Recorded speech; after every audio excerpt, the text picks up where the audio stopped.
Hey everyone, my name is Melanie. Welcome to Furniture Recreated.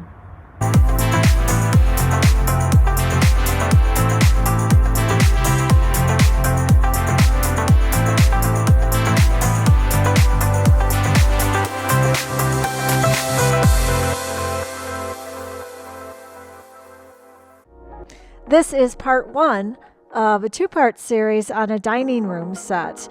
I will be refinishing 6 chairs, but I'm going to show you 1 chair because once you've learned how to do 1, you can do 5 more. The thing about refinishing chairs is that it is a bit tedious and it does take a lot of time and patience. It doesn't go as fast as maybe you would want it to go, but it is effective when you're hand sanding, and I suggest that you flip a chair over and over and over again, because each time you flip it, you will get a completely different perspective. And like any type of furniture, you really do need to move it around to different positions so that you can see every bit of the chair.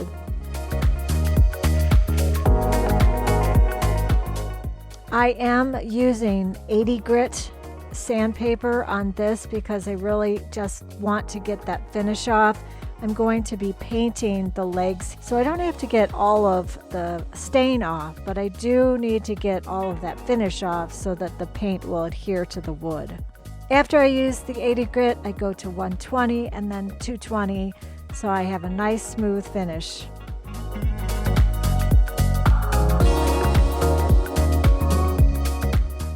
There were a few spots on the legs that looked like the dog probably chewed a little bit, but some wood filler filled those in, and all I had to do was sand it, and can't even tell.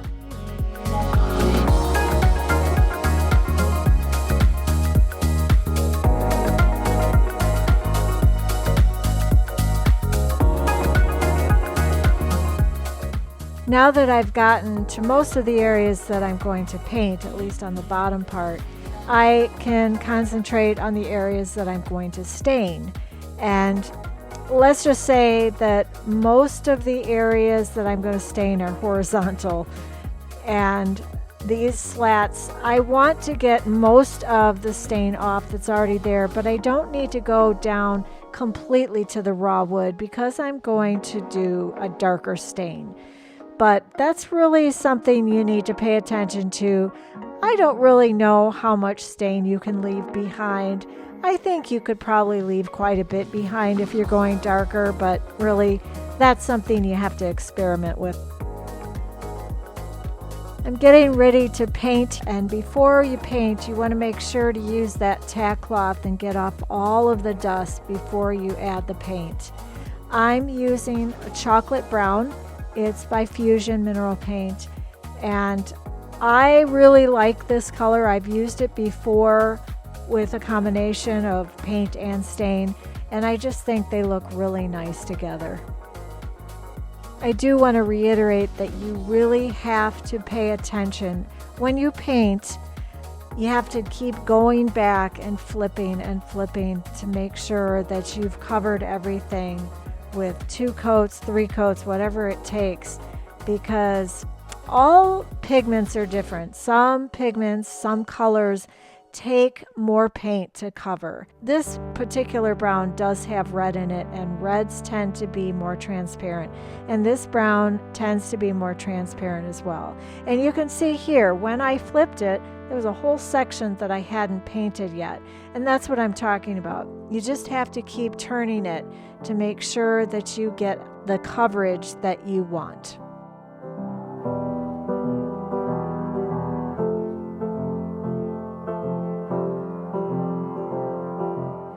Using painter's tape is always a good idea if you don't want a lot of extra cleanup. But I will say that I always paint first before I stain, because it's easier to get stain off of paint and you can use mineral spirits for that, than it is to take off paint from stain. And this is with an oil-based stain I'm talking about. Using mineral spirits on water-based stain doesn't work. It just doesn't work. It's always good to use painter's tape to make your life a little bit easier. It's a pain in the butt in the beginning, but it's worth it in the end. And when you're all finished painting, you can pull off that painter's tape, which is really satisfying. And then any spots you may have had a little bleed through, you can go back with a little sandpaper and sand it right off. So much easier. My client wants her dining room set to be dark, and I agree. I think it'll look beautiful. I started with Minwax. It's just a natural, neutral stain, doesn't have any pigment in it, and that just gives me an idea of what it's going to look like. You can also do this with mineral spirits. It's a good way to just check your work. Go back and see if there's any finish left behind that the stain isn't penetrating. And the mineral spirits will do the same thing. It will resist it. So you'll be able to see if there's any areas that you need to go back to and fix. It also gives you an idea of what the wood grain is going to look like. Now I'm going much darker, so it's not quite as good for that. Here's the weird part. I don't know if you can see, but this stain is by Varathane, and it's called espresso, but look at that. It barely made a difference in color at all, and when I put it on, it seemed to resist. So I looked at the can, I thought, is this a water-based stain? And it wasn't. It's an oil-based stain.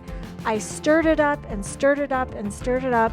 It was a little better the second time around, but I put that stain aside, and I don't know if it was just because it was oak or what the deal was, but I pulled out my General Finishes Java, which I really should have used in the first place. This is a gel stain, and it is just so nice to work with. I really like General Finishes stains. They're just kind of expensive, but they are worth it. And oh my goodness, the results were like night and day, and the colors are almost exactly the same. One is called Espresso by Varathane, and the other is Java, and they are very similar in color, and yet the richness of this color was outstanding.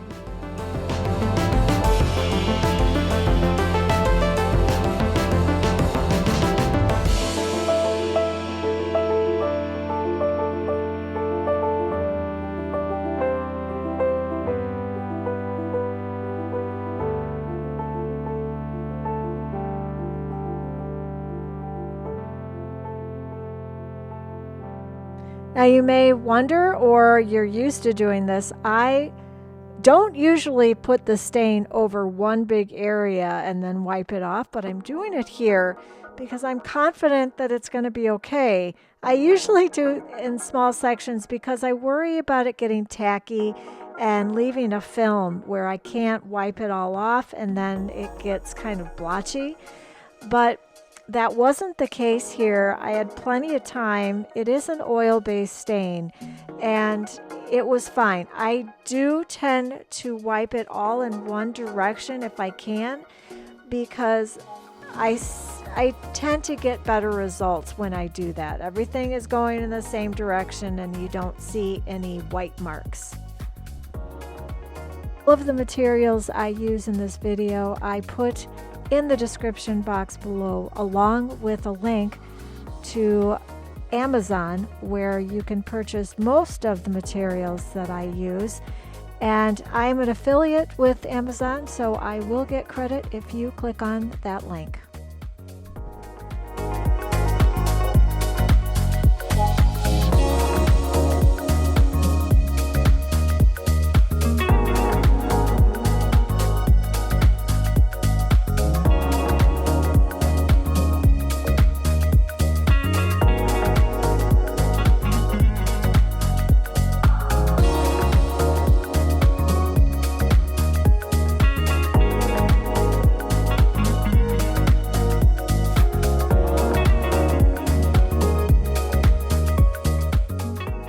I don't know how you're feeling about the color of this chair and how it's turning out, but I am quite pleased with it, and so is my client.